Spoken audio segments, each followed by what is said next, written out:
వెతలు తీరును, కృపలు దొరుకును, సాటి లేనిది యేసుని నామం.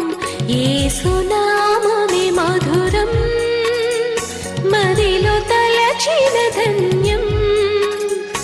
యేసునామమే మధురం.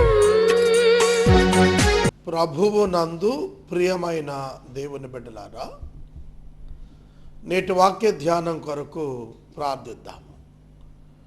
మమ్మలను మిక్కిలిగా ప్రేమిస్తున్న మా ప్రియ తండ్రి, మీకు వందనాలు, స్తోత్రాలు. నేటి వాక్య ధ్యానం ద్వారా మాతో మాట్లాడండి. మా రక్షకుడైన యేసు నామమున ప్రార్థిస్తున్నాము తండ్రి, ఆమెన్. ప్రియమైన దేవుని బిడ్డలారా, గలతీ పత్రిక 2వ అధ్యాయము 14వ వచనము నుండి మనము వాక్యాన్ని గమనిద్దాము. గలతీ పత్రిక 2వ అధ్యాయము 19వ వచనం నుండి వాక్యాన్ని గమనిద్దాము. నిన్న ఈ వచనాలు చదివాను, కానీ వివరించాల్సింది మిగిలి ఉంది. మరలా అదే వచనం నుండి చెబుతున్నాను. క్రీస్తు నా యందు జీవిస్తున్నాడు, ఇక జీవిస్తున్న వాడను నేను కాదు, పౌలు చెప్తున్నాడు. మీకు ఒక చిన్న కథ చెబుతానండి.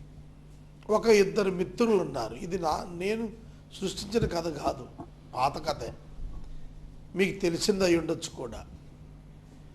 ఇద్దరు మిత్రులు ఉన్నారు, ప్రాణ స్నేహితులు. ఒక మిత్రుడు ఒక నేరంలో చిక్కుకుని ఊరి శిక్షకు పోవాల్సి వచ్చింది.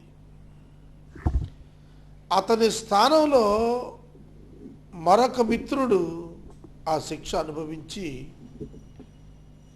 శిక్ష పడిన వారిని విడుదల చేయించాడు. ఆ శిక్ష పడిన వారికి ఆ లేఖనం ఒక ఉత్తరం రాశాడు. నీ కొరకు నేను ప్రాణం పెడుతున్నాను కనుక నీవు నా స్థానములో జీవించి నా బాధ్యతలు నెరవేర్చి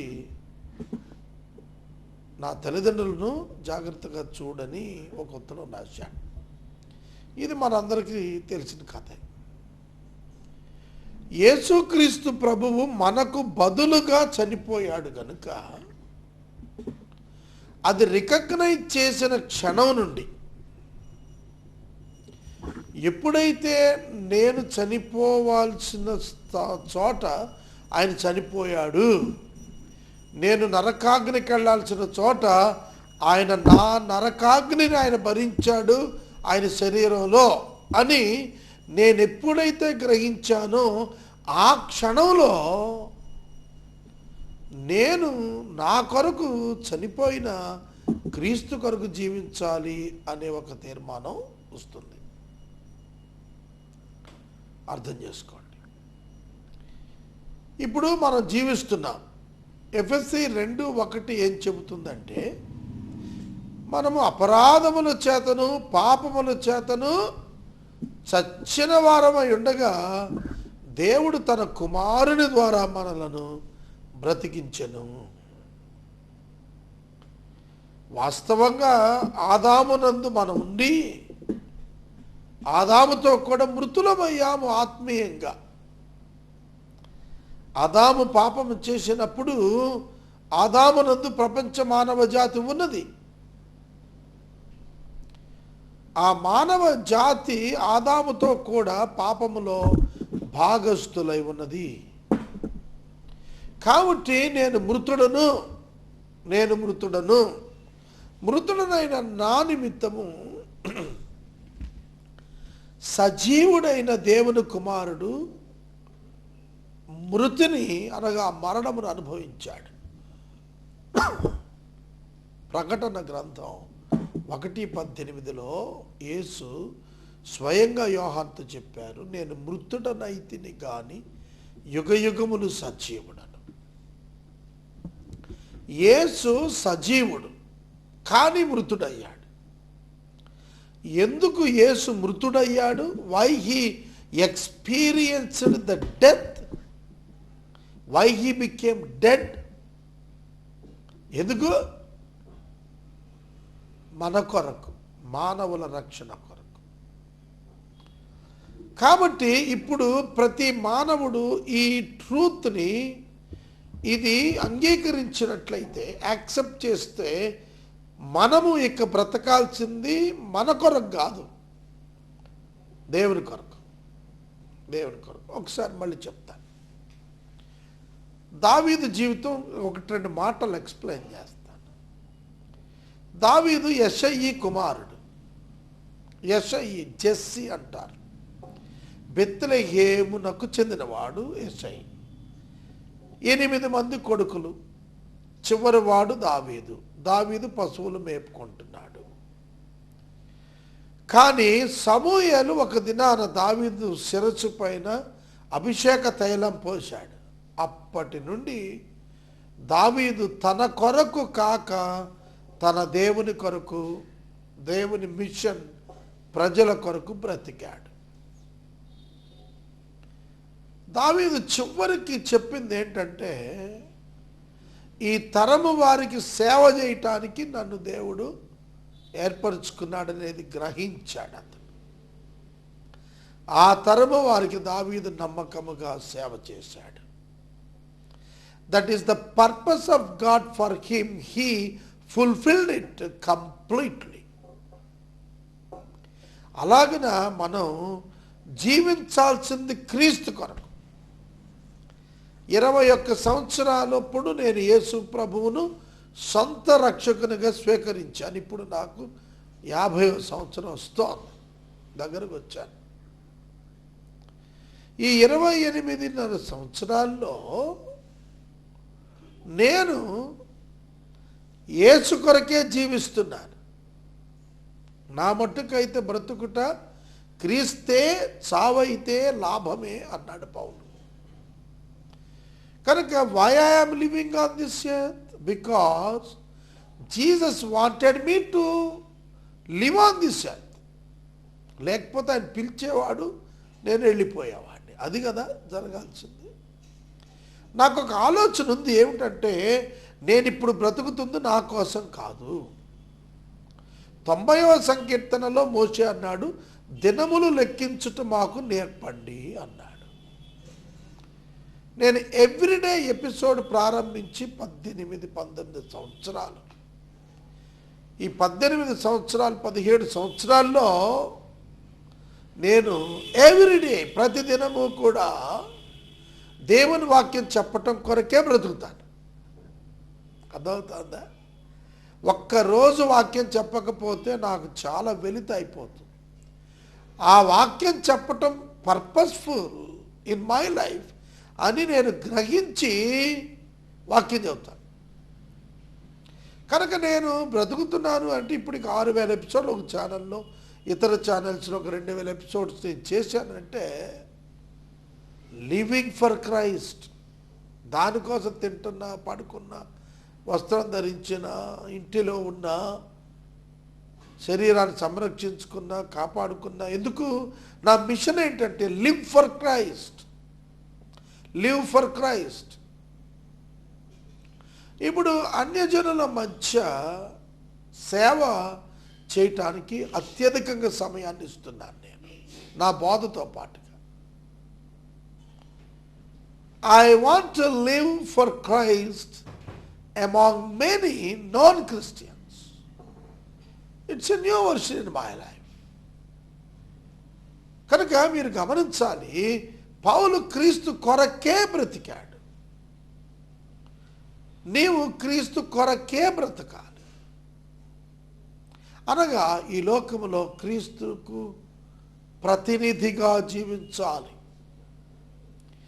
దేవుని కుమారుని యందలి విశ్వాసము వలన జీవిస్తున్నాను. దేవుని కుమారుని మీద విశ్వాసం వలన బ్రతుకుతున్నాను.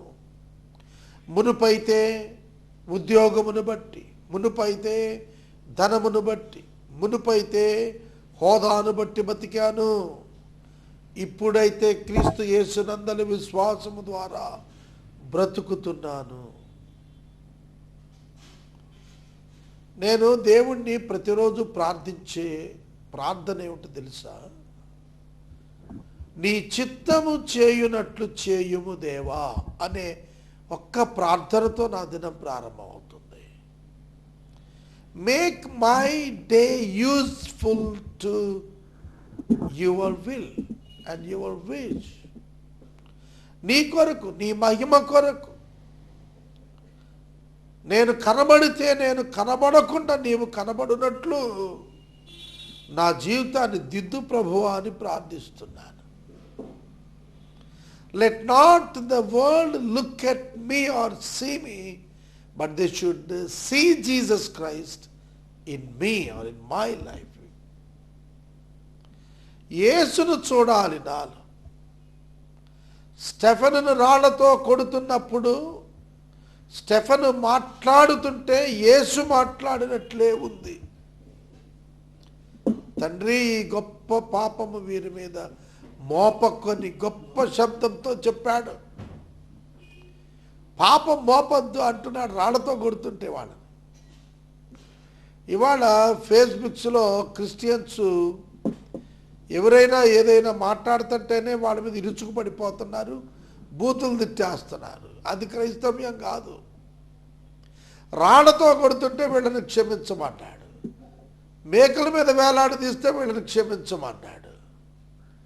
సహోదరుని తప్పిదం చేస్తే unlimited times 70 to the power of 7 క్షమించమన్నాడు. మరి బైబిల్ ఇలా చెబుతోంది కదా, ఫర్గివ్ ఫర్గివ్, ప్రజలు క్షమించమన్నాడు. మరెందుకు మనకు కోపం వస్తుంది వాళ్ళ? కనుక సోదరుడా, సోదరి, Bible is different and Jesus is also different. He is not human, he is divine and human. He is not only human but also he is divine also. దైవత్వం, మానవత్వం, మిళిత తత్వం క్రీస్తులో కనబడింది.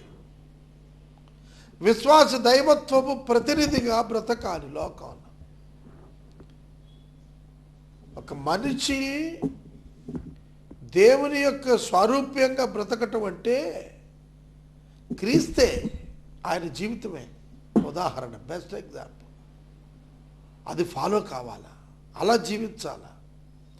పౌలు అంటున్నాడు, నేను దేవుని కృపను నిరర్ధకము చేయను. I do not nullify the grace of God. Null and void అంటారు, అంటే కొట్టేయబట్టం, తీసేయబట్టం. మునుపు చెప్పబడినటువంటిది ఆర్డర్ నల్ అండ్ వైడ్ చేయటం, అంటే అది లేకుండా చేసేయటం. నల్ అండ్ వైడ్ ఇక పనికి రాదు, అది నిరర్థకం అయిపోద్ది అనమాట. అలా చేయటం. నాకు ఒక ఆర్డర్ ఇచ్చారు ఒక గొప్ప పని చేయటానికి. దాన్ని నల్ అండ్ వైడ్ చేయమని ఒకడు పిటిషన్ వేసాడు, పెద్ద ఫోర్స్ పెట్టాడు దాని మీద. నల్ అండ్ వైడ్ చేశాడు, తీసేశాడు దాన్ని ఆర్డర్. తర్వాత దాన్ని నేను పర్మనెంట్ ఆర్డర్గా కన్వర్ట్ చేసుకున్నాను. That is different issue. ఇక అది అమల్లో ఉండదు అన్నమాట. అంటే దేవుని కృప నల్ అండ్ వైడ్ చెయ్యను నేను, అది పనికిరానట్టుగా చేసేయను. ఆర్డర్ ఉంది కానీ it is null and wide, waste, useless, not in force. అట్లా కాబట్టి నేను దేవుని కృపను నల్ అండ్ వైడ్ చేయను. I do not nullify the grace of God, for if righteousness were through the law, నీతి ధర్మశాస్త్రము వలన అయితే ఆ పక్షమందు క్రీస్తు చనిపోయినది నిష్ప్రయోజనమే. If righteousness were through the law, then Christ died for no purpose. then Christ died for no purpose. క్రీస్తు చనిపోవుట నిష్ప్రయోజనమే. మీరు గమనించాల, ఈ సత్యాన్ని గమనించాల. యేసుక్రీస్తు ప్రభువు చనిపోయినది ఎందుకంటే మానవ రక్షణ కొరకు, ఉచిత కృప ఇవ్వటానికి. ఆ కృపను నీవు నిరర్ధకం చేస్తే ఆయన చనిపోయింది వృధా అయిపోతుంది. నీ నిమిత్తం ఆయన చనిపోయినది నీవు రిసీవ్ చేసుకోపోతే ఆయన చనిపోయింది నిష్ప్రయోజనం అయిపోతుంది. జాగ్రత్త. You can't get any benefit through that, any blessing through that, any life through that. దాని నుండి నువ్వు ఏమి పొందలేవు. But the cross of Christ gives us everything in our life. యేసుక్రీస్తు యొక్క శిలువ మనకు సమస్తాన్ని ఇస్తుంది ఈ లోకంలో. ఇది మనం గుర్తెట్టుకోవాలి, ఇది మనం తెలుసుకోవాల్సింది. క్రీస్తు యొక్క కృపను నేను నిరర్ధకం చెయ్యను. ఆయన కృపిచ్చాడు, పోగొట్టుకుంటావా? Great merit to the unmerited people. లెక్క పెట్టడానికి యోగ్యత లేని వ్యక్తులకు గాడ్స్ ఫేవర్ ఇవ్వటం. God's favour to the unmerited people, grace. దేవుని కృప అంటే తెలుసా? అయోగ్యులకు ఇవ్వబడింది, అన్మెరిటెడ్ పీపుల్, అనర్హులకు ఇవ్వబడింది. ఇవాళ సువార్త నీ యొద్దకు వచ్చింది, నీవు అంగీకరిస్తావా? క్రీస్తు నీ నిమిత్తం చనిపోయినాడు, నీవు గుర్తించావా? నీ పాపం క్షమించబడింది, నీవు నరకానికి వెళ్ళవు, నేర్చుకోగలుగుతున్నావా? It's all the doctrinal issue of the Bible. ఇదంతా కూడా బైబిల్ గ్రంథంలో ఉన్న సత్య సిద్ధాంతముగా అంగీకరించబడి కొనసాగుతున్న సత్యం. The faith on God and faith in Christ alone. దేవునిపై విశ్వాసము, క్రీస్తునందు మాత్రమే విశ్వాసము. ఇది మనము నేర్చుకోవలసినటువంటి ప్రధానమైన పాఠం. కృపను నిరర్ధకం చేయొద్దు మిత్రులారా. ఇంత గొప్ప రక్షణ మనము నిర్లక్ష్యము చేసిన ఎడల ఎలాగూ తప్పించుకుందామని అడుగుతున్నాడు భక్తుడు. చెప్పాలి, ఈ కృపను వద్దనుకుంటే ఎట్లా బ్రతుకుతావు?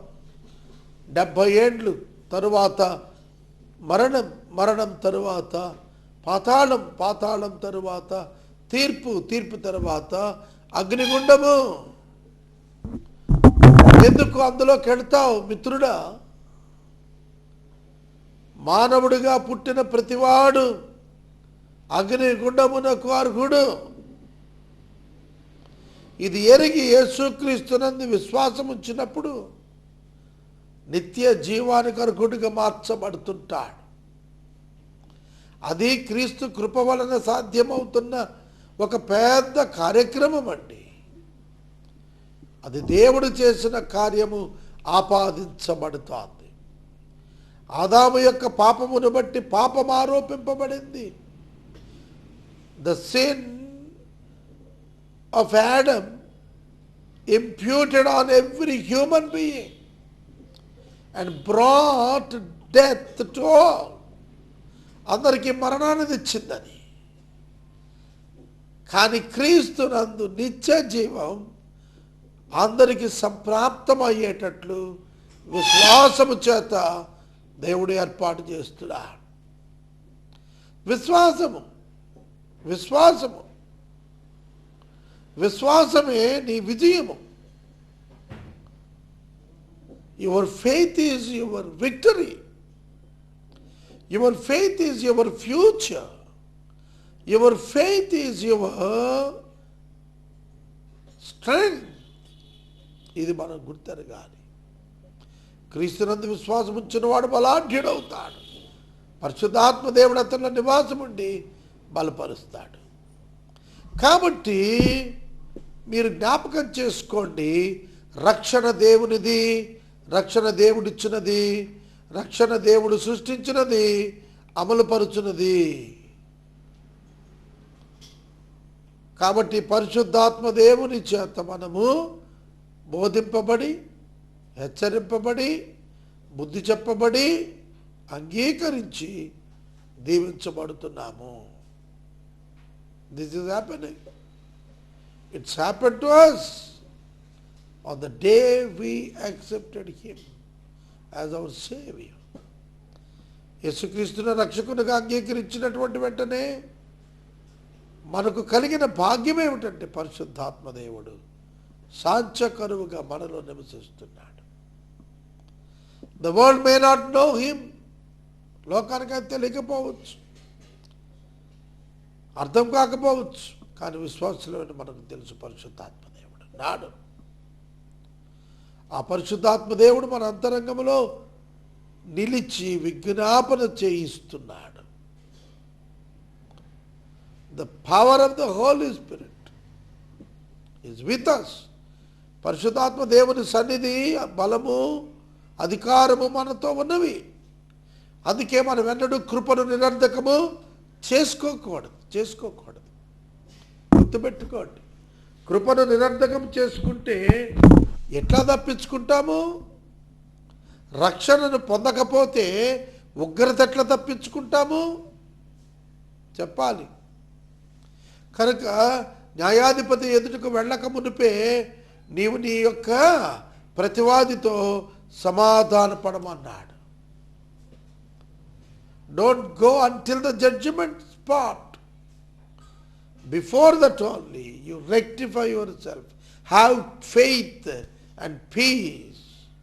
విశ్వాసం కలిగి, సమాధానం కలిగి జీవించు. Have faith with everyone. ప్రతి ఒక్కరితో నీవు సమాధానం కలిగి జీవించాలి. కృపలో దొరికిందదే సమాధానం. Peace with God and peace with human being. That is Christianity. క్రైస్తవుడు మరొకడికి శత్రువుగా వాడు భావించవచ్చు, కానీ ఎవరిని క్రైస్తవుడు తనకు శత్రువుగా భావించకూడదు. తనకున్న ఏకైక శత్రువు ప్రభువునకు శత్రువైన అపవాదే తప్ప మరొకడు కాడు. అందుకే కృప నిరర్ధకం చెయ్యొద్దు. Do not neglect the salvation just by faith in Christ alone. క్రీస్తునందు నీవు విశ్వాసం ఉంచుట మూలముగా దేవుని కుమారుడవమని వాక్యం సెలవిస్తుంది. దేవుని పిల్లలు మనం, దేవుని యొక్క బిడ్డలం, దేవుని చేత జన్మించిన వారు. మీరు వాక్యము చేత జన్మించిన వారు అన్నాడు. మనము వాక్యము చేత జన్మించాం. వాక్యము చేత ఉదక స్నానం చేయబడ్డాం. వాక్యం మనల్ని బ్రతికించింది. వాక్యం మనలను బలపరిచింది. వాక్యం మనలను భద్రం చేసింది. We are regenerated people, the true Christians. The people who worshipped their Savior in spirit, in truth. సత్యముతో ఆరాధించు గుంపు క్రీస్తు యొక్క గుంపు. Check yourself friend, check yourself. నేను నీవు పరీక్షించుకో, సమాధానపడు. ఈ సమయంలో నేను మనవి చేస్తున్నాను, 2వ అధ్యాయం ముగించుకుంటున్నా.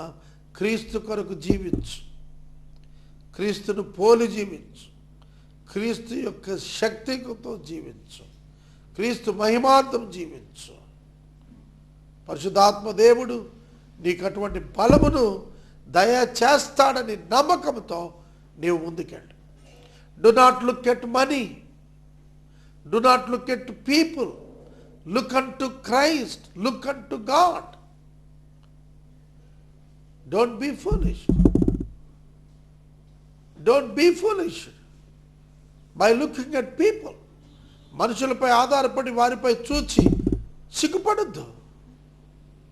God has promised us and given us the grace which endureth forever, which endureth forever. శాశ్వతంగా నిలిచే కృపను పొంది నిలబడయ్యా, నిలబడు. సోదరుడా, సోదరి, దేవుని వాక్యం చొప్పున మనవి చేస్తున్నాను. గలతీ పత్రిక ఎంత మధురంగా ఉంది ఆలోచిస్తున్నారా? ఎటువంటి హెచ్చరికలు ఇస్తోందో ఆలోచిస్తున్నారా? ఎట్లా బుద్ధి చెబుతోందో ఆలోచిస్తున్నారా? ఆలోచించండి, మార్పు చెందండి. ప్రార్థన. మమ్మల్ని మిక్కిలిగా ప్రేమిస్తున్న తండ్రి, వందనాలు, స్తోత్రాలు. నేటి వాక్య ధ్యానము ద్వారా మాతో మాట్లాడము. మా రక్షకుడైన యేసు నామమున స్తోత్రం చెల్లిస్తున్నాము తండ్రి. ఆమేన్. తండ్రి అయిన దేవుని ప్రేమ, కుమారుడైన యేసయ్య కృప, పరిశుద్ధాత్మ దేవుని యొక్క అన్యోన్య సహవాసం సదాకాలం మనకు తోడైండును గాక. ఆమేన్.